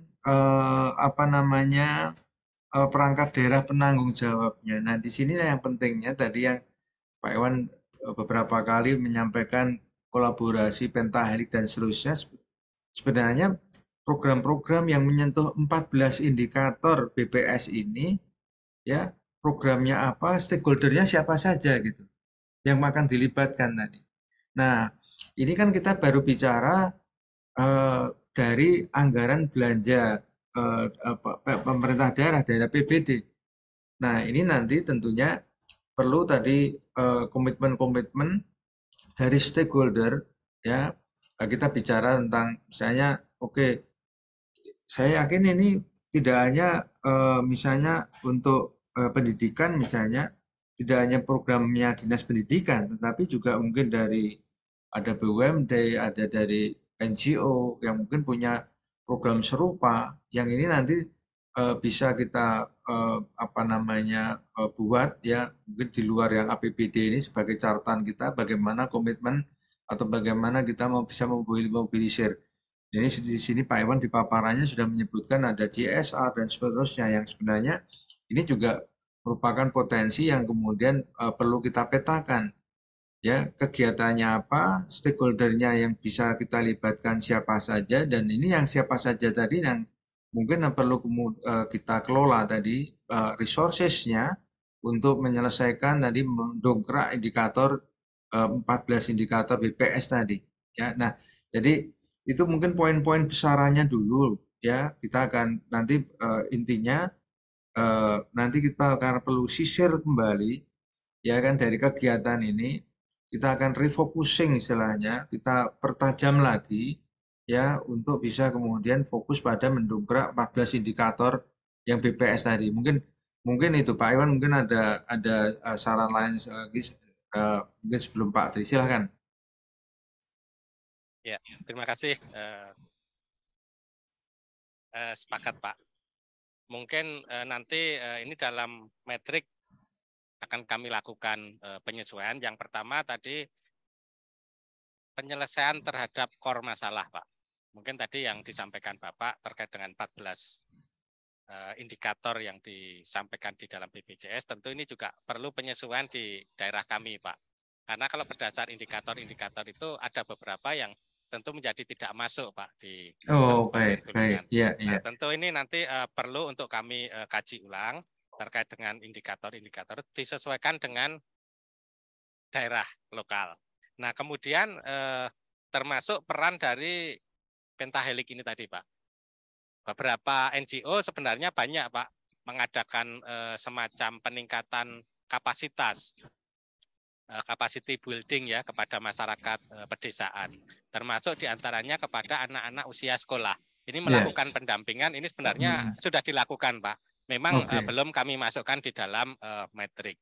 Kemudian yang berikutnya yang tadi disampaikan baik itu Pak Budi, Pak Riko maupun Ibu Siti. Ya, nanti di dalam penanganan kami akan menggali permasalahan utama dulu, Pak. Permasalahan utama, karena tadi saya sampaikan, Pak, sangat menarik, Pak. Kemiskinannya kita turun, tapi yang ekstrimnya kenapa naik? Nah, ini kan menjadi suatu masalah yang perlu untuk kita kaji lebih fokus, Pak. Nah, ternyata Pak kemarin setelah kami coba, kami sesuaikan, makanya di dalam penyelesaian kami ada validasi data ini tadi, Pak. Kami menemukan, bahkan mungkin ini perlu kami sampaikan juga, Pak, karena data ini sudah kemarin kami ambil dari data P3KE, itu salah satu pejabat itu masuk, Pak, di dalam kemiskinan ekstrim. Ini sangat bertolak belakang, Pak. Bahkan pejabatnya sampai sekarang masih aktif, Pak. Duduk di dalam jajaran atas provinsi. Nah, mungkin data ini yang diambil dari verifikatornya ya, Pak ya. Mungkin pada saat di lapangan saya menengarai mungkin pejabat tersebut memiliki rumah di Teran. Sehingga pada saat mengisi, oh ya ini orangnya miskin. Padahal sebenarnya kedudukannya adalah pejabat provinsi. Ini sangat banyak Pak hal-hal seperti ini. Kemudian baik itu di kepolisian, itu sama Pak, masuk ke dalam data yang miskin ekstrim. Nah ini makanya ini menjadi core kami bahwa data harus betul-betul akurat. Mungkin Betul, itu Pak. betul. Ya, terima kasih Ya, Pak. terima kasih Pak Iwan. Pak Tri, monggo Pak Tri. Ya, baik, makasih Mas Taufik. Bapak Ibu sekalian, pertama saya ingin memberikan apresiasi atas progres yang cukup luar biasa menurut saya, Bapak Ibu. Meskipun pertemuan kita waktu itu sebenarnya belum membahas rencana aksi, tetapi ternyata sampai hari ini kita sudah bisa menerima rancangan dari rencana aksi pengentasan kemiskinan. Jadi sekali lagi ini luar biasa, Bapak Ibu sekalian, apresiasi untuk tim yang sudah bekerja keras. Banyak yang sudah disampaikan oleh kawan-kawan tadi, Mas Taufik, Mas Budi, Mbak Kiki, Mas Riko. Saya mungkin lebih fokus saja terhadap untuk rencana aksi itu. Tadi Pak Iwan menyampaikan rencana aksinya, meskipun tidak terlalu detail, tetapi sebenarnya sudah sangat lengkap ya di dalam tabel itu begitu. Nah, apa yang perlu kita lakukan barangkali pertama adalah prioritasi.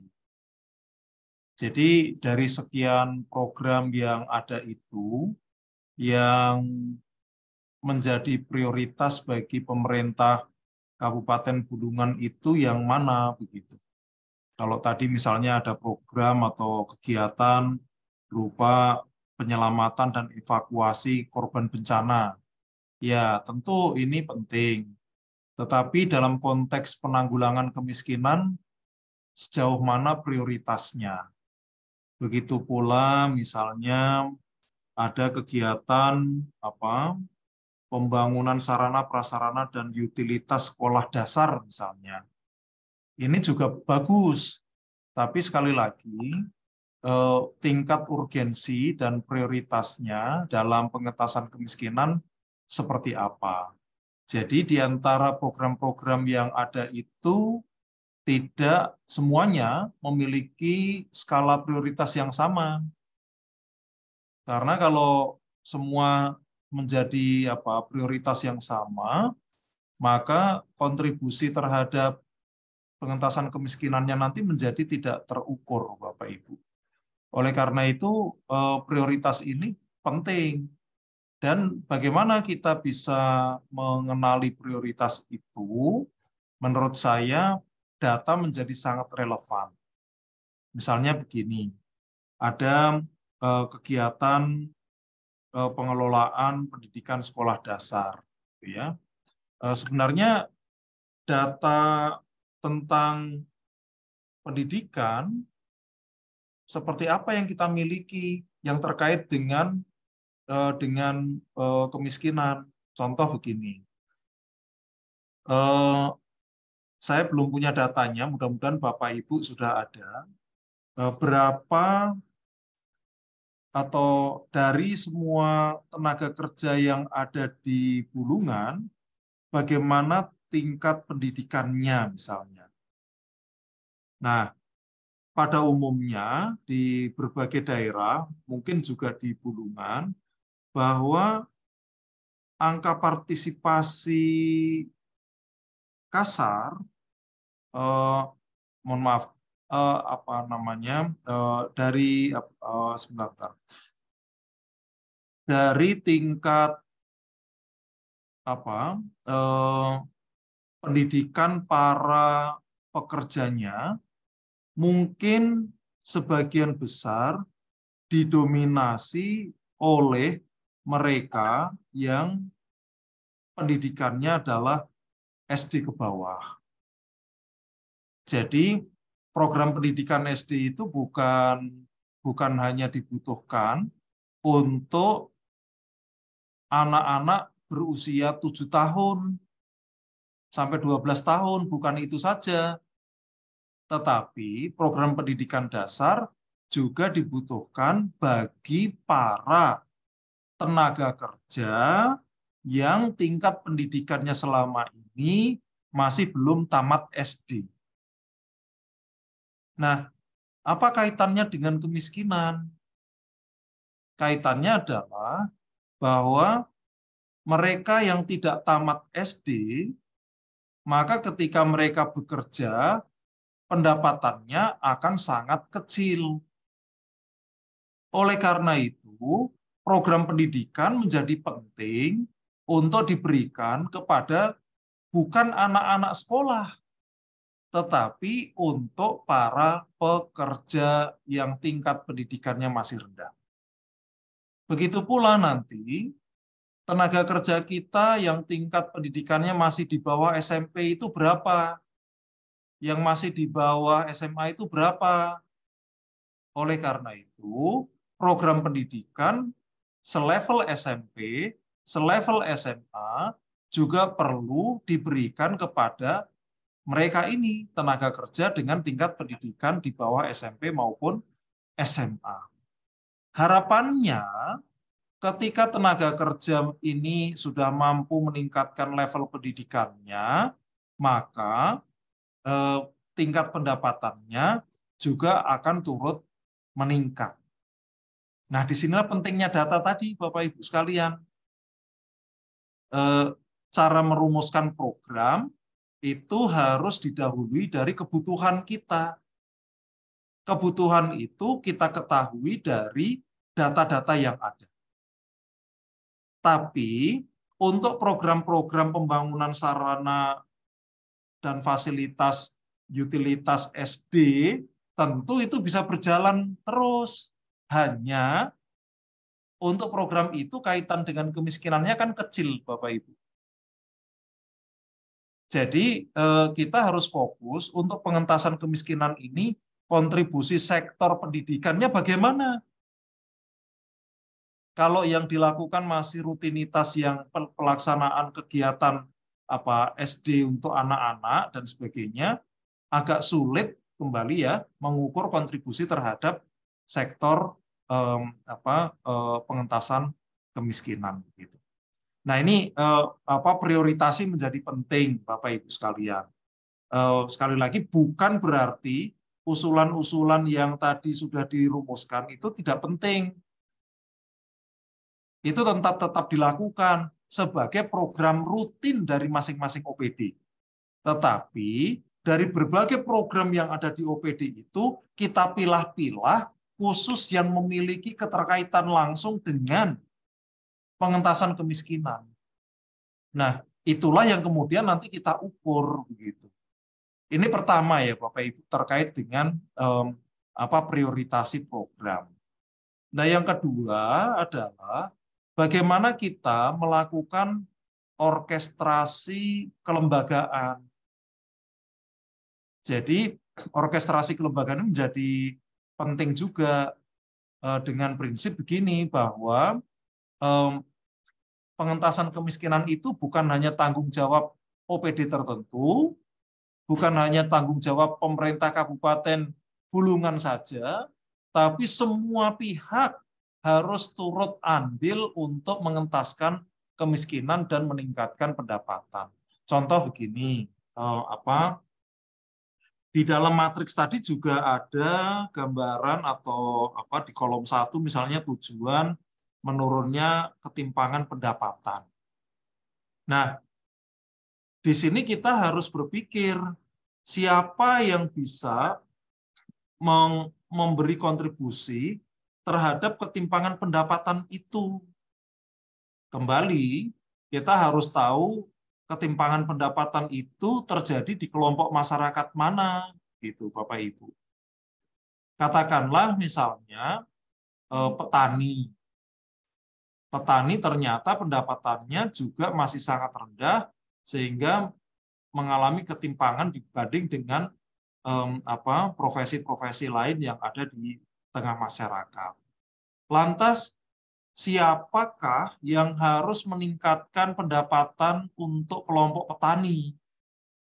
Tentu dalam hal ini adalah Dinas Pertanian. Nah, pertanyaannya, bagaimanakah Dinas Pertanian bisa membantu meningkatkan pendapatan petani? Maka Bapak Ibu sekalian, kita harus melihat masalahnya di mana, sehingga pendapatan petani itu tidak cukup tinggi. Pertama, kalau pendapatan petani itu rendah karena gagal produksi atau produktivitas yang rendah, berarti kebutuhan intervensinya adalah bagaimana meningkatkan produktivitas petani.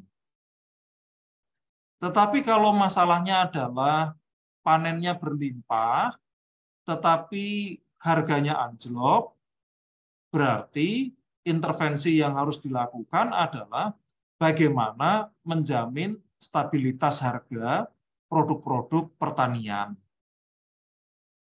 Sehingga Bapak Ibu sekalian, Dinas Pertanian pun juga harus memiliki gambaran seperti apa program-program yang bisa menggaransi tingkat pendapatan petani. Oleh karena itu, apabila tingkat pendapatan petani sudah relatif stabil, boleh jadi petani tidak lagi menjadi objek untuk bantuan-bantuan sosial tertentu. Bisa dialihkan kepada kelompok lain yang masih mengalami problem dengan tingkat pendapatannya. Nah, kemudian kita berpikir lagi, kelompok apa lagi nih yang mengalami atau tingkat pendapatannya masih rendah. Katakanlah misalnya buruh begitu. Buruh-buruh di sektor informal, di pasar-pasar, di terminal, di pelabuhan, di mana-mana dan sebagainya. Nah, kembali pertanyaannya, mengapa mereka ini tidak mendapatkan pendapatan yang bisa berkesinambungan? Mungkin Bapak Ibu, karena pekerjaannya bersifat musiman. Kalau ada kapal berlabuh, maka mereka menjadi buruh kuli angkut misalnya. Kalau enggak, berarti tidak ada.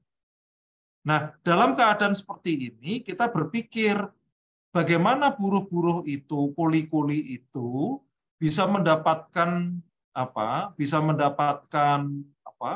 pendapatan pada saat tidak ada musim pekerjaan.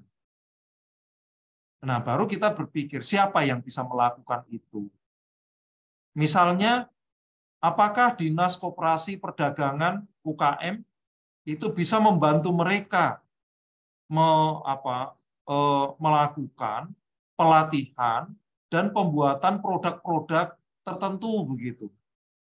Produk kerajinan, produk kuliner dan sebagainya, sehingga para pekerja informal seperti buruh, kuli dan sebagainya tadi mendapatkan kesempatan pelatihan sekaligus bisa dibantu fasilitasi untuk menghasilkan produk tertentu. Nah, ini yang tadi saya sebut sebagai sebuah orkestrasi, Bapak Ibu sekalian. Orkestrasi dari tujuan yang ingin kita capai. Jadi prinsip gotong royong menjadi penting, Bapak Ibu. Nah, Bapak Ibu sekalian, yang ketiga yang ingin saya sampaikan adalah tentang penetapan target yang sudah terukur. Ini tadi sudah disinggung oleh Pak Budi ya, Bapak Ibu. Jadi Bapak Ibu kalau boleh harus punya target yang terukur ini. Pak Iwan tadi bagus banget sudah menyampaikan data tentang capaian penurunan kemiskinan. Dari tahun 2000 ke 2021 kalau nggak salah turun 1% begitu. Dari 2021 ke 2022 ya, turun 1%. Nah, untuk tahun 2024, kira-kira Bapak Ibu akan menurunkan berapa persen? Kalau saran saya jangan 1%, karena dari 2021 ke 2022, pada saat turun 1% itu belum ada program RB berdampak. Jadi ketika sekarang kita ingin mengakselerasi program RB berdampak, hasilnya jangan sama dengan sebelumnya. Oleh karena itu, saya tawarkan bahwa tingkat penurunan ini harus paling tidak 3 kali lipat. 300%. Jadi kalau kemarin kita berhasil menurunkan 1%, tawaran saya 2024 itu targetnya menurunkan minimal 3%. Nah, 3% ini Bapak Ibu baru nanti kita turunkan di dalam program-program tadi. Program untuk peningkatan pendapatan, misalnya program untuk penguatan produktivitas, program untuk pemberian pelatihan maupun pemodalan dan seterusnya. Baru kita berpikir siapa yang bisa mendukung pada program itu. Jadi Bapak Ibu, cara merumuskan programnya bukan diawali dari OPD-nya masing-masing, kemudian mengidentifikasikan program-programnya, tapi kita balik. Program besarnya apa, baru masing-masing OPD bisa berkontribusi seperti apa. Ya, mengcascade-nya seperti apa. Nah, target ini nantinya juga harus bisa diterapkan untuk semua capaian. Misalnya tadi angka kemiskinan menurun 3%. Oke. Nah, angka kemiskinan kita turunkan menjadi 3% itu melalui program-program apa? Satu tadi ya, misalnya program pelatihan bagi bagi para pekerja informal. Nah, berapa target untuk pelatihan bagi para tenaga kerja informal itu? Itu juga harus ada target. Misalnya sebanyak 20 orang yang akan kita latih. Atau misalnya target peningkatan produktivitas pertanian gitu. Maka kita juga harus punya target produktivitas pertanian akan kita tingkatkan seperti apa. Tanaman padi akan meningkat berapa persen, jagung, palawija, dan sebagainya, hortikultura, dan seterusnya itu kira-kira seperti apa. Nah, target-target itulah yang akan menjadi dashboard kita, Bapak Ibu. Target itu artinya begini, pada saat kita mengevaluasi, kita akan kembalikan pada target itu. Tercapai nggak ini targetnya? Kalau nanti nggak tercapai tahun 2024, pertanyaannya mengapa? Salah programkah? Tidak komitnya OPD-kah? Kurang anggaran-kah? Atau apa begitu? Tapi kalau tanpa target, Bapak Ibu sekalian, kita agak sulit nanti mengevaluasi kenapa pengentasan kemiskinan kita misalnya tidak tercapai menjadi turun 3%. Jadi Bapak Ibu sekalian, berhasil tidaknya kita menurunkan angka kemiskinan 3% di tahun 2024, katakanlah, itu nanti akan dengan mudah kita lacak pada program-program yang akan kita rumuskan tadi. Nah, ini 3 hal sementara yang ingin saya sampaikan, Bapak Ibu sekalian, terkait dengan penajaman untuk rencana aksi. Pertama, sekali lagi saya ulang, prioritasi menjadi penting. Yang kedua adalah bagaimana kita melakukan kolaborasi tadi, ya, orkestrasi kelembagaan, termasuk yang tadi saya sampaikan, Bapak Ibu sekalian, jangan ragu-ragu melibatkan instansi entitas yang ada di luar Bulungan. Misalnya Bapak Ibu sekalian, ketika Bapak Ibu ingin mendorong produktivitas pertanian, ya jangan diserahkan saja kepada Dinas Pertanian gitu. Tapi apa yang bisa dilakukan oleh Kementerian Pertanian? Identifikasikan Bapak Ibu bentuk dukungan konkret Kementerian Pertanian untuk meningkatkan pendapatan petani sekaligus produktivitas pertanian di Kabupaten Bulungan itu apa? Ya. Nah, kalau sudah kita identifikasikan, tugas kita baru melakukan lobby-lobby tadi. Pak Asisten di sini nanti membawa Pak Sekda atau Pak Bupati sekalian menghadap ke Kementerian Pertanian menyampaikan, Pak, kami sedang melakukan program RB berdampak, RB tematik pengentasan kemiskinan. Ternyata salah satu kantong kemiskinannya adalah di profesi-profesi pertanian. Nah, pertanian ini yang ingin kita dorong misalnya tadi produktivitasnya, pendapatannya, dan sebagainya. Kami butuh ini. Oleh karena itu kami bermaksud meminta dukungan dari Kementerian Pertanian dalam rangka mendorong percepatan kinerja sektor pertanian dalam rangka pengentasan kemiskinan di Kabupaten Bulungan. Itu yang perlu kita lakukan Bapak Ibu sekalian. Karena sekali lagi kalau kita lakukan sendirian itu nggak bakal mampu gitu.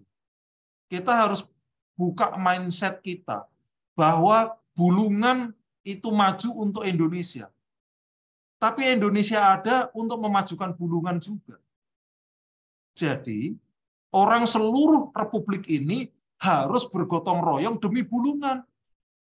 Karena ketika Bulungan maju, Indonesia juga yang maju. Kan begitu ya Bapak Ibu sekalian.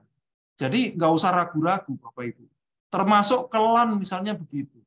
Kalau misalnya dalam proses analisis Bapak Ibu ternyata membutuhkan dukungan LAN dalam hal pelatihan, atau dalam hal apa, fasilitasi tertentu, ya sampaikan.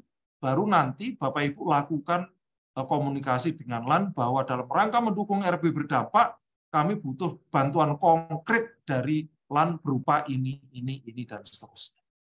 Nah, ini bicara tentang orkestrasi tadi ya Bapak Ibu.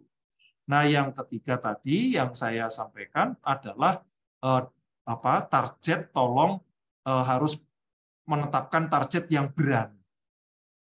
Kalau Bapak Presiden berani menetapkan target penurunan kemiskinan ekstrim itu 0% di tahun 2024, ya kita di tingkat daerah juga harus berani dong punya target misalnya menurunkan angka kemiskinan 300% tadi.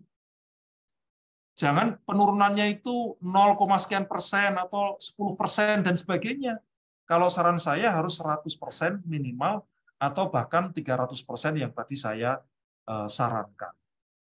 Saya kira ini dulu Bapak Ibu sekalian, takut nanti semakin banyak, semakin tidak tertangkap begitu.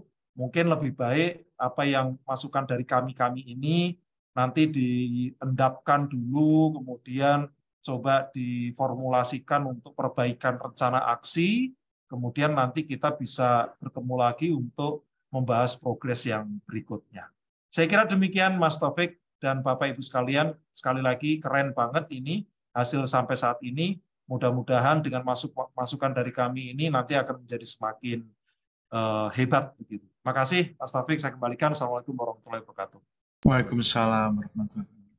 Baik, terima kasih Pak Atri. Jadi mungkin PR-nya Pak Iwan tadi akan mensisir tadi prioritas dari kegiatan yang sudah disusun ini, ya kan, yang punya dampak langsung tadi. Kemudian tadi Pak Atri menyampaikan tadi perlu ada pemetaan kolaborasi, ya tadi yang tadi siapa saja, tidak hanya terkait dengan dinas-dinas,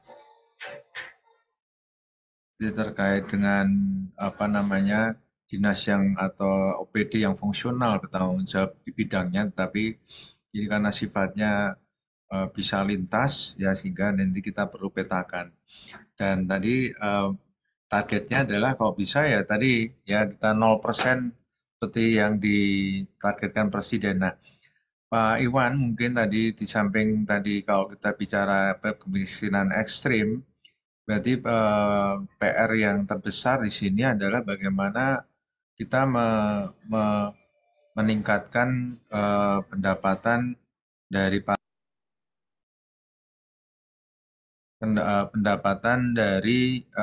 para mereka keluarga yang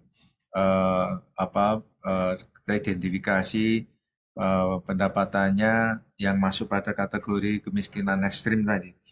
Nah, otomatis ini akan perlu ada treatment khusus di mana kita perlu data, ya, keluarga mana saja, tinggal di mana saja, pekerjaannya apa, ya, yang tadi kita identifikasi sebagai kemiskinan ekstrim.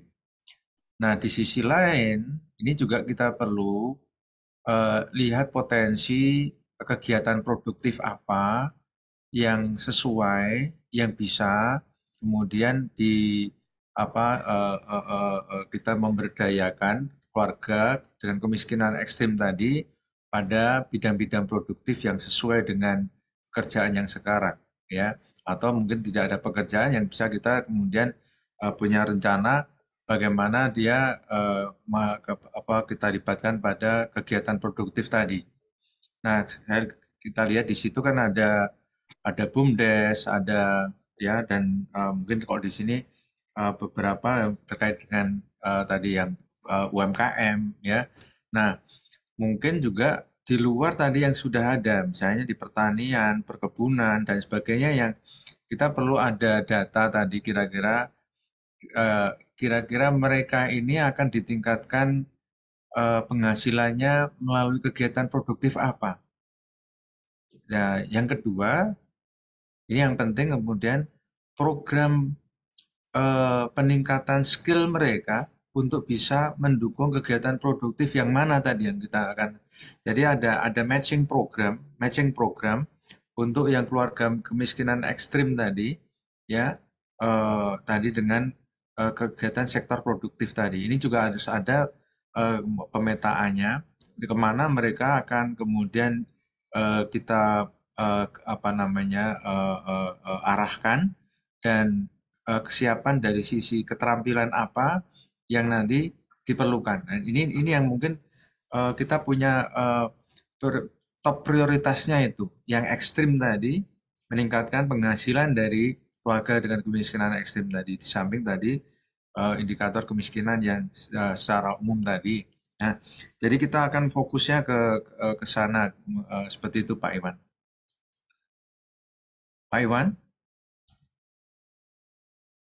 Ya Pak, Ya. siapa? Ya, baik. Pak Iwan, nanti mungkin ini juga informasi bagi tim yang lainnya. Kita nanti pertemuannya tidak akan bersama-sama, tapi kita buat lebih sering, tapi pakai Zoom seperti ini, ya kan? Nanti kita coba kita akan rumuskan secara tertulis mungkin dari tim ini, dan nanti masing-masing kelompok akan mendapatkan coach, ya, misalnya kemiskinan nanti dengan Pak Tri, ya, kemudian digitalisasi, ya, mungkin yang lainnya, ya, dengan saya dan seterusnya. Jadi nanti ada pembagian tim, kita akan buat pertemuan secara lebih sering lagi, ya kan, dengan catatan yang sudah kita susun seperti ini. Nah, jadi mungkin kita akan lebih banyak tadi berdialog untuk mencocokkan apa yang kemudian perlu disiapkan. Nah, mungkin sementara itu Pak Iwan, ya. Kalau tidak ada lagi, ya, kita akan beralih ke kelompok yang lain. Mungkin Pak Iwan ada yang mau ditambahkan, silakan. Ya, baik Pak, terima kasih Pak. Mungkin sedikit Pak. Sebagaimana yang disampaikan Pak Tri tadi Pak, kami di tahun 2024 itu menargetkan angka kemiskinan kita sebesar 7,8. Dimungkinkan 7,6. Artinya sudah mendekati dari 3% Pak sebenarnya. Kalau dihitung dari tahun 2022. Ya, artinya kita tetap berupaya Pak Kalau bisa lebih rendah lagi, ini justru akan semakin memicu kepada kita. Kemudian yang tadi terkait dengan tenaga kerja, Pak, di Kabupaten Bulungan sebenarnya juga sudah menerapkan, Pak, melakukan. Kami beberapa waktu yang lalu juga mencoba khusus kepada tenaga kerja yang bekerja pada sektor pemerintah.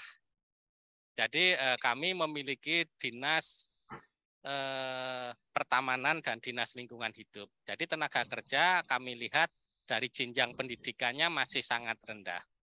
Sehingga kami melakukan pendampingan. Setiap tenaga kerja yang ada di dinas lingkungan hidup maupun kebersihan wajib memiliki jenjang pendidikan setidak-tidaknya adalah melalui paket. Kita menyediakan paket C-nya sehingga harapannya ini juga tentu bisa meningkatkan pendapatan dari tenaga kerja tersebut. Ini sebenarnya salah satu upaya yang sudah kita lakukan. Demikian juga dengan beberapa yang berada di desa-desa untuk masyarakat yang belum mengenyam pendidikan, khusus untuk kepala keluarganya, Pak. Ini paket ini juga kami lakukan.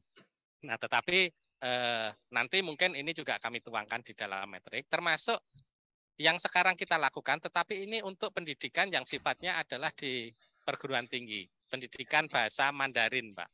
Ini sudah kita lakukan juga. Harapannya tenaga Mandarin yang kita lakukan kerjasama dengan salah satu perusahaan investasi di Bulungan, ini nanti setelah lulus juga akan direkrut menjadi tenaga kerja berarti di sektor investasi tersebut. Harapannya ini juga di samping meningkatkan kapasitas tenaga kerja juga tentu salah satu upaya hal tersebut, dan kerjasama ini sudah dilakukan oleh Kabupaten Bulungan.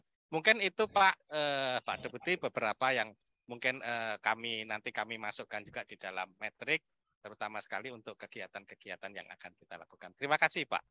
Ya, baik, terima kasih Pak Iwan dan tim. Ya, ini sangat pantas mendapatkan aplaus besar ya apa yang sudah disusun oleh Pak Iwan dan tim. Terima kasih banyak Pak Iwan.